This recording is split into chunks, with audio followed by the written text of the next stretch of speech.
what we're talking about. Now, I would like to use some terms as I talk in Mark 12 when he talked about the two great commandments. Remember, he was asked, what is the greatest commandment? And Jesus said, the greatest commandment is that you would love the Lord your God with all your heart, with all your soul, with all your mind, and with all your strength.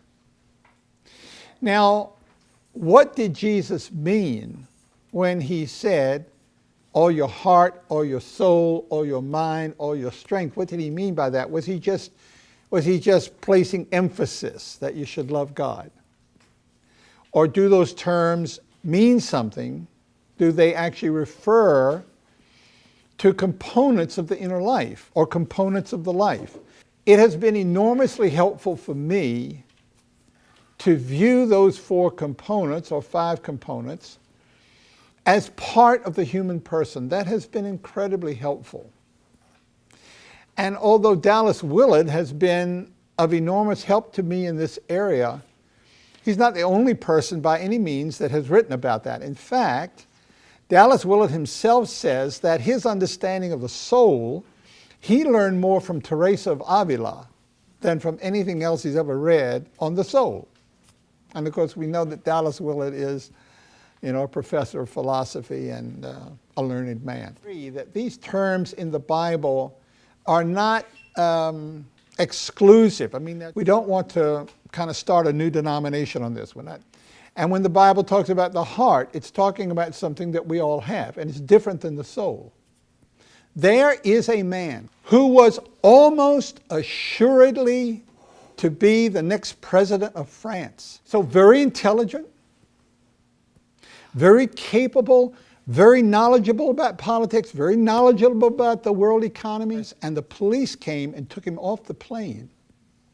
Since then, it has become known that he has been involved in a prostitution ring, but he says he didn't know these women were prostitutes. But there's no denial that there were whatever it was going on there. In fact, his key defense was lust is not a crime. So I'm not sitting in judgment to him. I'm only telling you what happens to the soul apart from God. The life is fragmented. The life is in disorder, and this happens to Christians. This happens to Christian leaders. So what Jesus came to talk to us about is the healing of the soul, the salvation of the soul, the transformation of the soul. What we're talking about this morning is the gospel of the kingdom. There is salvation, not only from guilt, but from all the effects that sin has left us with: twisted, bruised, broken, disordered souls.